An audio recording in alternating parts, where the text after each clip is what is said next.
हम लोग बायोलॉजी यानी जीव विज्ञान में तीसरे नंबर चैप्टर को पढ़ रहे थे जिसका नाम है नियंत्रण एवं समन्वय, जो कि एक बहुत ही ज़्यादा महत्वपूर्ण चैप्टर है। और इस चैप्टर का पूरा सब्जेक्टिव क्वेश्चन तो हम आपको कंप्लीट करा ही चुके हैं, साथ ही साथ पिछले वीडियो में इस चैप्टर का कुछ महत्वपूर्ण ऑब्जेक्टिव क्वेश्चन भी हम आपको बताए थे, जिसमें पिछले क्लास में कुल 70 महत्वपूर्ण ऑब्जेक्टिव क्वेश्चन का आंसर हम आपको बताए थे। लेकिन 70 क्वेश्चन से ही आपका यह चैप्टर समाप्त नहीं हो जाता है, इसमें और भी बहुत सारे प्रश्न बचे हुए हैं जो आपके लिए बहुत ही ज्यादा महत्वपूर्ण है, यानी कि हर हाल में आपके परीक्षा में पूछे जा सकते हैं। तो बस जो भी प्रश्न शेष बच गए हैं, सारे प्रश्न का उत्तर आज हम लोग इस क्लास में देखेंगे।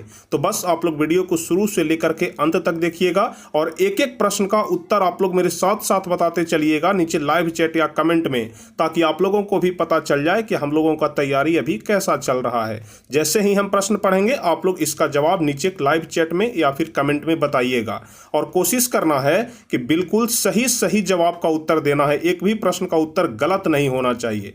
तो चलिए बिना समय गवाए हम लोग शुरू करते हैं, लेकिन उसके पहले यदि आप लोग चैनल पर नए हैं तो चैनल को जरूर सब्सक्राइब कर लीजिएगा, ताकि आगे के भी हर एक वीडियो का नोटिफिकेशन आपको मिल सके। तो चलिए हम आपको बता दें कि 70 नंबर प्रश्न का उत्तर हम आपको बता चुके हैं। 70 नंबर तक हम आपको पिछले क्लास में ही बताए थे। तो 70 नंबर में कह रहा है कि कौन ग्रंथि अंतःस्रावी ग्रंथियों का नियंत्रण करती है। तो हम आपको बताए थे कि जो मास्टर ग्रंथि होता है यानी कि पीयूष ग्रंथि, और पीयूष ग्रंथि का दूसरा नाम है पिट्यूटरी ग्रंथि, यानी 70 का बी नंबर ऑप्शन सही होगा। यह हम आपको पिछले क्लास में ही बता चुके हैं और आज हम आपको 71 नंबर प्रश्न से बताएंगे। तो चलिए आप लोग जल्दी जल्दी से 71 नंबर प्रश्न को पढ़िए और इसका जवाब नीचे कमेंट में बताइए। चलिए फटाफट से। कह रहा है कि अंतःस्रावी ग्रंथियां नलिका विहीन क्यों कहलाती है, यानी कि अंतःस्रावी ग्रंथियां में नलिका क्यों नहीं होता है, नलिका विहीन क्यों होता है।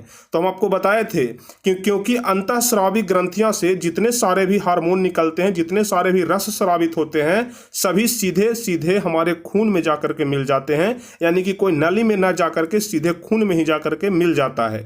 तो ऑप्शन ए में कह रहा है कि क्योंकि इनका स्राव सीधे रक्त में स्रावित हो जाता है। बिल्कुल सही बात है, ए नंबर ऑप्शन होगा।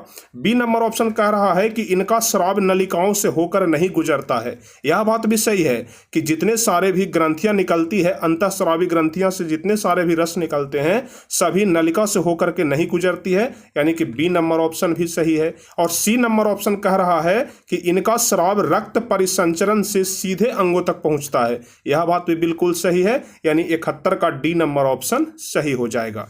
अब चलिए 72 नंबर क्वेश्चन बताइए। कह रहा है कि हार्मोन शब्द का नामकरण किसने किया था। बहुत ही ज्यादा महत्वपूर्ण प्रश्न है। तो बताइए 72 नंबर क्वेश्चन, हार्मोन शब्द का नामकरण किसने किया था। तो आप लोग ध्यान रखिएगा कि हार्मोन शब्द का नामकरण बेलिस एवं स्टार्लिंग ने किया था। कौन किया था। तो बेलिस एवं स्टार्लिंग ने किया था। और साथ ही साथ आप लोग यह भी ध्यान रखिएगा कि हार्मोन शब्द का नामकरण सबसे पहले 1902 ईस्वी में हुआ था। ठीक है, बेलिस एवं स्टार्लिंग के द्वारा 1902 ईस्वी में हार्मोन शब्द का नामकरण किया गया था।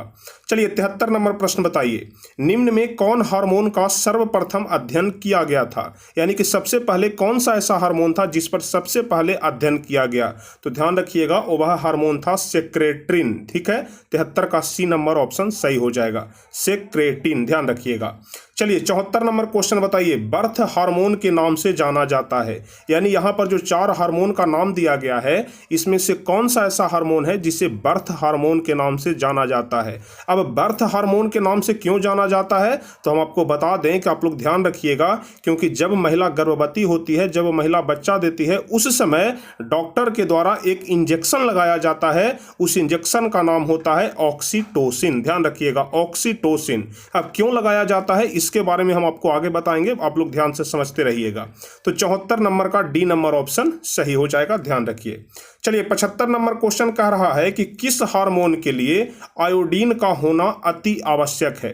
चलिए 74 नंबर को थोड़ा हम और विस्तार से आपको बता देते हैं। हम आपको बता रहे थे कि बर्थ हार्मोन के नाम से इसे क्यों जाना जाता है, ऑक्सीटोसिन को।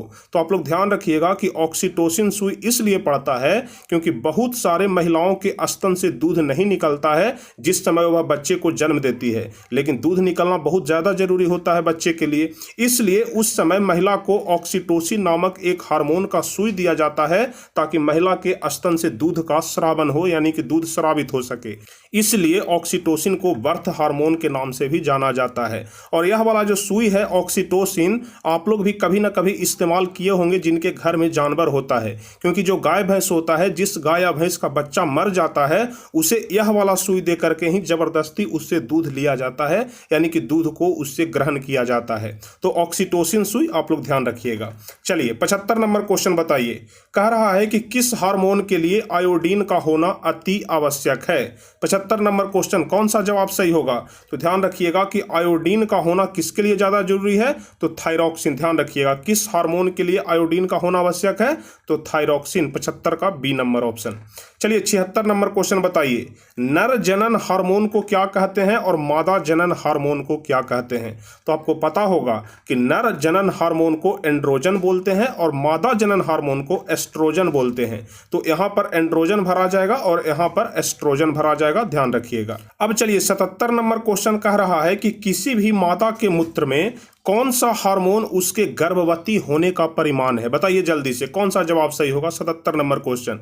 शायद आप लोग नहीं जानते होंगे कि जो महिला गर्भवती होती है, जब वह डॉक्टर के पास जाती है तो डॉक्टर उसके मूत्र का जांच करता है। इसलिए करता है क्योंकि गर्भवती महिला के मूत्र में एक हार्मोन पाया जाता है और इसी हार्मोन के बदौलत डॉक्टर यह पता कर लेता है कि जो महिला गर्भवती है या नहीं है।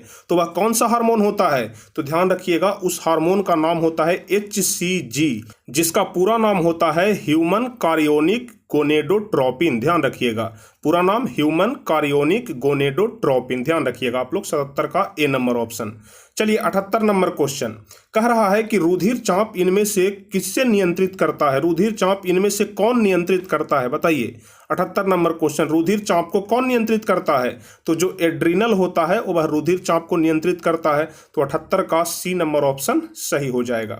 चलिए अगला नंबर क्वेश्चन बताइए कि पिट्यूटरी ग्रंथि नियंत्रित होती है, यानी कि जो पीयूष ग्रंथि होती है, जो मास्टर ग्रंथि होती है, वह किससे नियंत्रित होती है? तो ध्यान रखिएगा कि हाइपोथैलेमस से नियंत्रित होती है। 79 का सी नंबर ऑप्शन सही हो जाएगा। 80 नंबर बताइए। वृषण द्वारा स्रावित हार्मोन को क्या कहते हैं?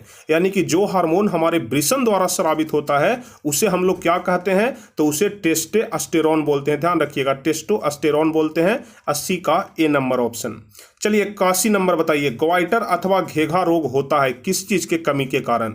ग्वाइटर अथवा घेघा रोग किस चीज के कमी के कारण होता है? तो यह आयोडीन की कमी के कारण होता है। बहुत ही ज्यादा महत्वपूर्ण प्रश्न है, आप लोग ध्यान रखिएगा। VVI क्वेश्चन है, परीक्षा में अक्सर पूछा जाता है। इसलिए हम आपको बोलते हैं कि जितने सारे भी प्रश्न हैं सबको आप लोग याद करिए, क्योंकि जितने सारे भी प्रश्न बताते हैं सारे प्रश्न आपके लिए मोस्ट VVI क्वेश्चन है, यानी कि बहुत ही ज्यादा महत्वपूर्ण प्रश्न है। चलिए 82 नंबर बताइए।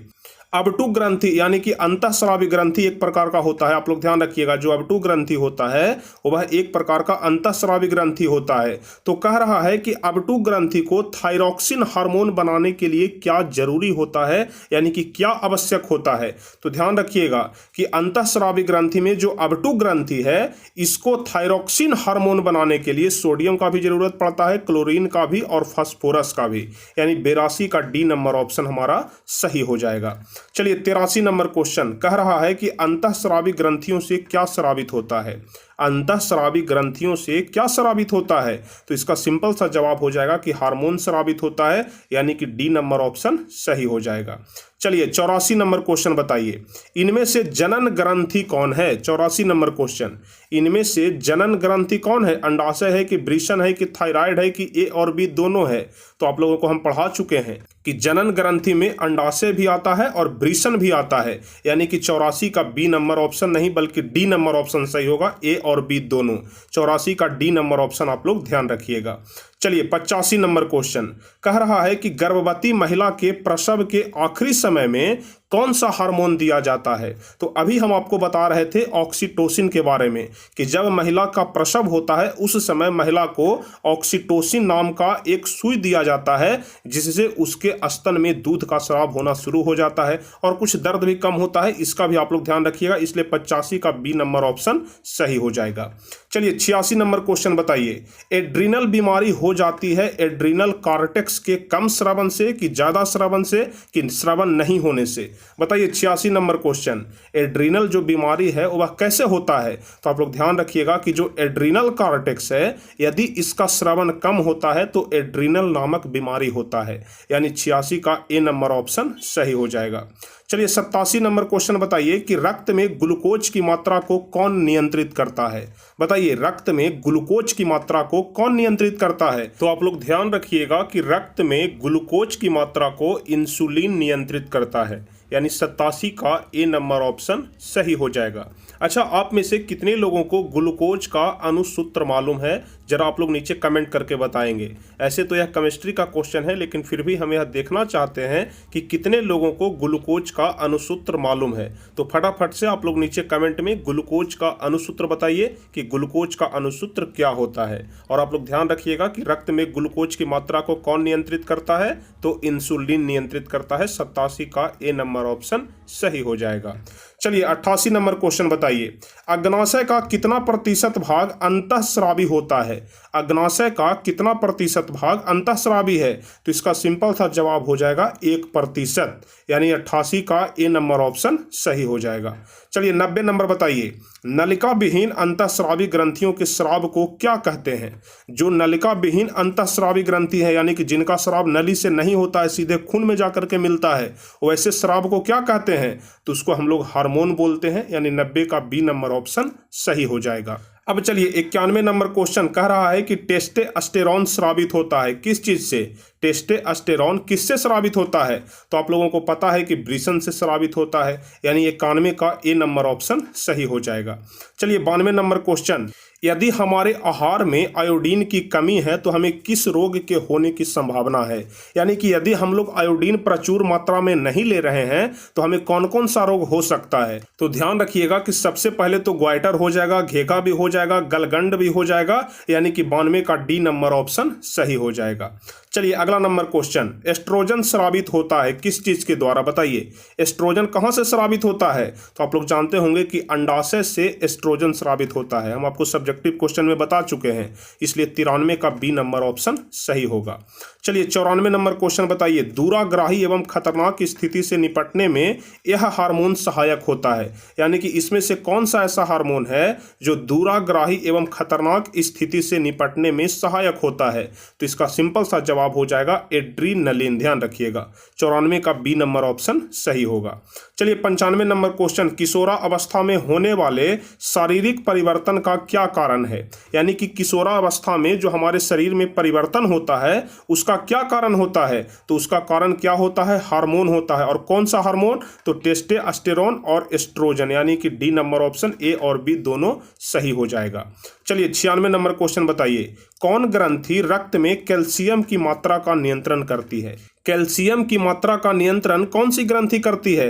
तो ध्यान रखिएगा कि पाराथायराइड ग्रंथि। 96 का ए नंबर ऑप्शन सही होगा। चलिए 97 नंबर क्वेश्चन बताइए, वृद्धि हार्मोन स्रावित होता है किस चीज से? वृद्धि हार्मोन कहां से स्रावित होता है? तो वृद्धि हार्मोन मास्टर ग्रंथि से स्रावित होता है, पीयूष ग्रंथि यानी कि पिट्यूटरी ग्रंथि से। 97 का ए नंबर ऑप्शन सही होगा। चलिए 98 नंबर क्वेश्चन बताइए, वृद्धि हार्मोन के कम स्रावित होने से क्या होता है? यदि हमारे शरीर में वृद्धि हार्मोन कम मात्रा में स्रावित हो तो उससे क्या होगा? हम आपको बताए थे कि यदि कोई बालक विकास करता है, यानी कि छोटा से बड़ा होता है, तो वह वृद्धि हार्मोन के कारण ही होता है। और यदि वृद्धि हार्मोन ही कम स्रावित हो रहा है, यानी कि बच्चा का विकास नहीं हो पाएगा, बच्चा ज्यादा लंबा नहीं हो पाएगा, यानी कि उसमें क्या आ जाएगा? बौनापन आ जाएगा। 98 का सी नंबर ऑप्शन सही होगा। चलिए 99 नंबर क्वेश्चन, थायराइड ग्रंथि के बढ़ जाने से क्या होता है? थायराइड ग्रंथि के बढ़ जाने से क्या होता है? तो घेघा रोग होता है। डी नंबर ऑप्शन सही हो जाएगा। चलिए 100 नंबर क्वेश्चन बताइए, थायराइड ग्रंथि के सामान्य क्रिया के लिए किसकी निश्चित मात्रा जरूरी होती है? तो थायराइड ग्रंथि के निश्चित क्रिया के लिए, यानी कि सामान्य क्रिया के लिए किसकी निश्चित मात्रा जरूरी है? आयोडीन की। ध्यान रखिएगा 100 का ए नंबर ऑप्शन सही होगा। चलिए अगला नंबर क्वेश्चन बताइए, मानसिक तनाव एवं उत्तेजना की स्थिति में एड्रीनल मेडुला क्या स्रावित करता है? बताइए मानसिक तनाव एवं उत्तेजना की स्थिति में एड्रीनल मेडुला क्या स्रावित करता है? तो ध्यान रखिएगा क्या स्रावित करता है? तो इसका जवाब हो जाएगा कि एड्रीनिन स्रावित करता है और नॉर एपिनेफ्रिन स्रावित करता है, यानी कि 101 का डी नंबर ऑप्शन सही होगा, ए और बी दोनों। अब चलिए अगला नंबर क्वेश्चन कह रहा है कि अग्नाशय क्या स्रावित करता है, बताइए।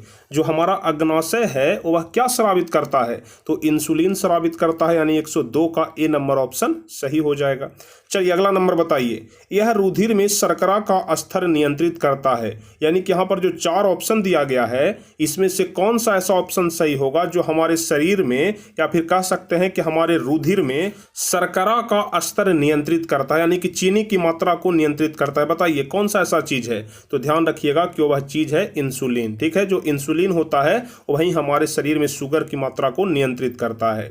चलिए अगला नंबर क्वेश्चन। शरीर में इसकी कमी से घेघा हो सकता है, किसकी कमी से घेघा होता है, तो आयोडीन की कमी से घेघा होता है, यानी 104 का बी नंबर ऑप्शन सही हो जाएगा।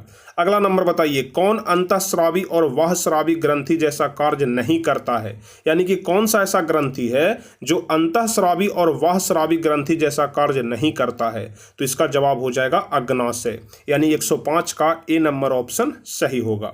चलिए 106 नंबर बताइए। निम्न में कौन ग्रंथि हार्मोन तथा एंजाइम दोनों स्रावित करता है, यानी यहाँ पर जो 4 ग्रंथि का नाम दिया गया है इसमें से कौन सा ऐसा ग्रंथि है जो हार्मोन और एंजाइम दोनों स्रावित करता है, तो इसका जवाब हो जाएगा अग्नाशय, 106 का सी नंबर ऑप्शन सही होगा। चलिए 107 नंबर बताइए। हार्मोन स्रावित होता है, कहाँ से स्रावित होता है, हार्मोन कहाँ से स्रावित होता है, अंतःस्रावी ग्रंथि से स्रावित होता है, 107 का ए नंबर ऑप्शन सही होगा। चलिए अगला नंबर। निम्न में से कौन पिट्यूटरी ग्रंथि से निकलने वाला हार्मोन है, बताइए। पिट्यूटरी ग्रंथि से निकलने वाला हार्मोन कौन है, यानी कि मास्टर ग्रंथि से निकलने वाला हार्मोन कौन है, तो वृद्धि हार्मोन है, 108 का ए नंबर ऑप्शन सही होगा। चलिए अगला नंबर कह रहा है कि किसे रासायनिक दूत कहा जाता है, यानी रासायनिक दूत किसे कहा जाता है, तो ध्यान रखिएगा कि हार्मोन को ही रासायनिक दूत कहा जाता है, 109 का सी नंबर ऑप्शन सही होगा। अगला प्रश्न कह रहा है कि निम्नांकित में से कौन आपातकाल का हार्मोन है। हम आपको बताए थे कि आपातकाल का हार्मोन किसे कहा जाता है, तो एड्रीनलिन को आपातकाल का हार्मोन कहा जाता है, ए नंबर ऑप्शन सही हो जाएगा।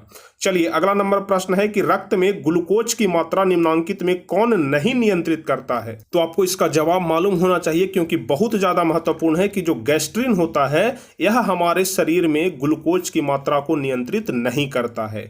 चलिए 112 नंबर। हार्मोन स्रावित होता है कहाँ से, तो अभी हम आपको बताएं कि अंतःस्रावी ग्रंथि से स्रावित होता है।